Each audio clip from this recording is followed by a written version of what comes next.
Hello, welcome back to our YouTube channel. Thank you very much for dropping by today. If this is your first time on the channel, you're welcome. And if you're a returning subscriber, of course, you already know that you're welcome.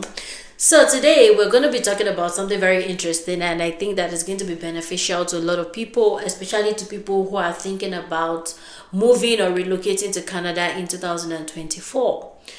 What are the best ways that you can achieve this goal or achieve this dream? Now these are the things that we're going to be talking about today.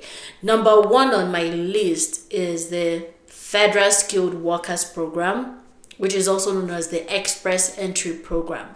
Now this is my favorite. This is the best one in my opinion that I have on my list here. Now, and the reason is because this kind of program, the FSW, allows you to hit the ground running. It's a kind of program that allows you to leave your home country, come into Canada, and just hit the ground running straight up. You can start looking for a job and start establishing your life. You have access to every single thing aside from the fact that you are unable to vote just because you're not, a citizen. It is the best in my opinion. However, there are, a lot of people maybe based for one reason or the other may not qualify for this program because the Express Entry program is a point-based system which allows you to get an invitation to apply to become a permanent resident in Canada. But before you can do that, you need to be able to meet up to a certain point. And there are so many factors that will contribute to meeting up to that point. The point right now, or the cutoff for that one right now, is about 500 plus, which is really high, and a lot of people may not be able to meet up with this point except they fall in a specific or in this kind of special bracket. So that's number one, and then we're going to look at some other options, just in case you do not meet up to applying for the Federal Skilled Workers Program. What are the other options that you have? Closely followed to the FSW is the Provincial Nomination Program. That is the number 2 on the list. The Provincial Nomination Program is also a type of an express entry program. However, the difference between PNP and FSW that I mentioned earlier on is that provincial nomination program is specific to a particular province. So with this one, what it means is that you would apply to that province, or the province would indicate interest in you. They want you to come to their province because you have a skill set that they need in that particular province. And in order to qualify for that, you would apply, and then they would give you what we call the 600 points, right? This 600 points you would then add to your existing FSW account or your FSW application, your express entry application. And the good thing about the provincial nomination program is that with that 600 points, you are likely going to go above whatever cutoff mark it is they are using for that month in order to qualify to apply for the permanent residency program, or in order to get what we call the ITA, which is the invitation to apply. Follow to that is the next on the list is the family sponsorship program. Now Canada has a provision where, as a permanent resident, or if you have family in Canada, they are able to sponsor other members of their family to come to Canada. Now, the category of people that can be sponsored includes parents, grandparents, dependent children, conjugal partners. So those are people that you can sponsor, to come and live in Canada, either as a citizen or as a permanent resident. Now, you might be thinking that, out of all these people I mentioned, I didn't mention siblings. And you're right. That's a very good observation. So with the family sponsorship program, most provinces or Canada would not allow that you'd sponsor your siblings, but you're able to sponsor parents and grandparents. In order for your sibling to come to Canada, they will need to apply or directly by themselves, either through express entry or provincial nomination, and then in their application they are able to claim points to further strengthen their application by stating that they have siblings in Canada. Now, different things apply to different provinces in Canada. For example, in Alberta, you are unable to claim points for extended family members like cousins. You can only claim point for nuclear family members, so it's like siblings that are same mother, same father. However, it's different in Manitoba. You are able to claim point for extended family members like siblings, right? Uncles, aunties, and things like that.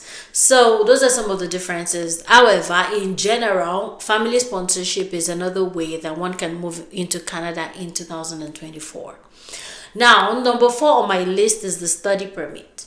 Study permit also allows you to come into Canada basically to study. However, the interesting part to that is that once you have come here to Canada to, study, you can kickstart your permanent residency application from there. Yes. So once you are done with your school, you are able to claim points for having, when you create your permanent when you create your when you're applying for the permanent residence program, maybe under FSW, you are able to claim points for having schooled in Canada and also for Canadian experience. So so far you have been working based off of the postgraduate work permits that would have been given to you after the completion of your studies.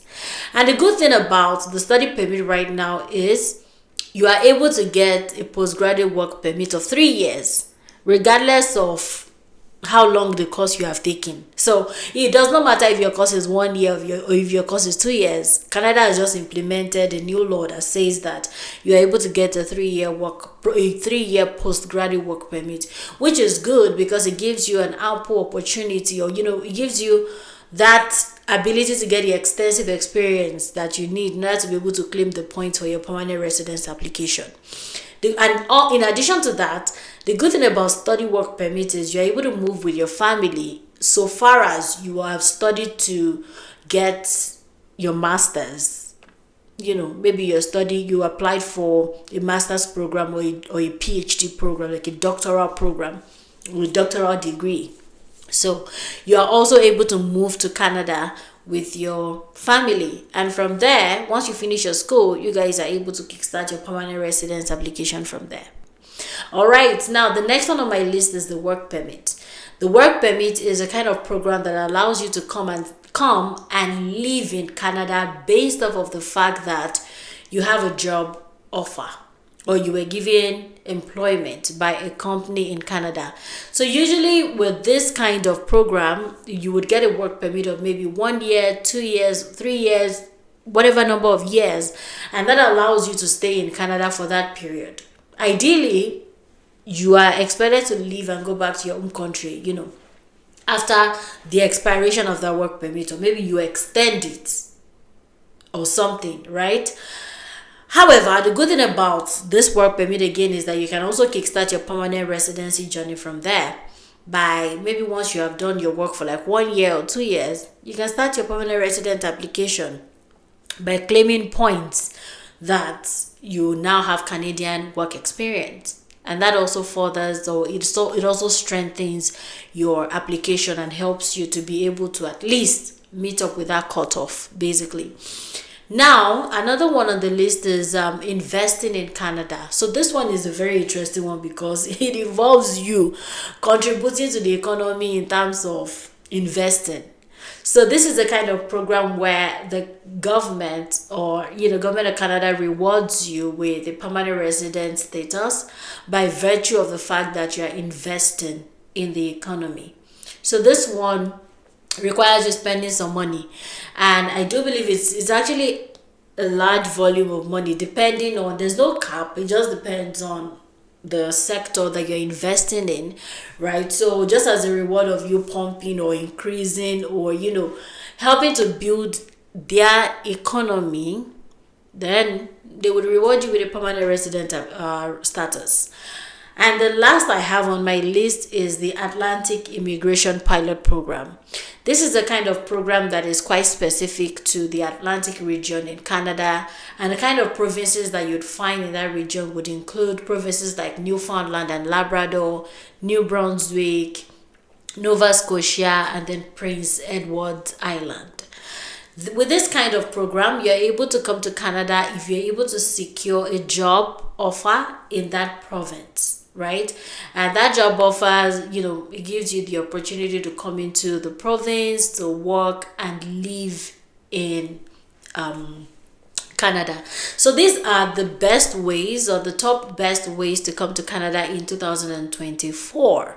Now, a lot of people might, be thinking that with the because I said the Express Entry program is my favorite, basically because of what I said earlier. It allows you to hit the ground running. However, it's not very easy for a lot of people to meet up with the cutoff for that program right now. And the only reason why the cutoff is that high is because there are so many people coming into Canada as students, right? Coming through the study work permit. And when they come into Canada, after a lot of them have finished their studies, they then want to transition to become permanent residents, right? So they are claiming points for having schooled in Canada.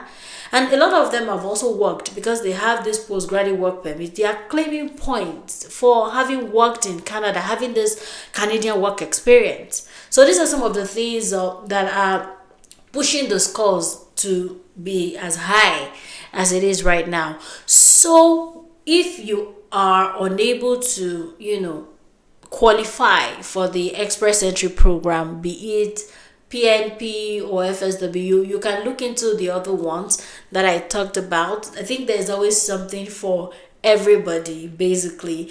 So just look at the one that you have the highest chance, of qualifying for, and yeah, try your luck with it, and hopefully we look forward to having you in Canada in 2024.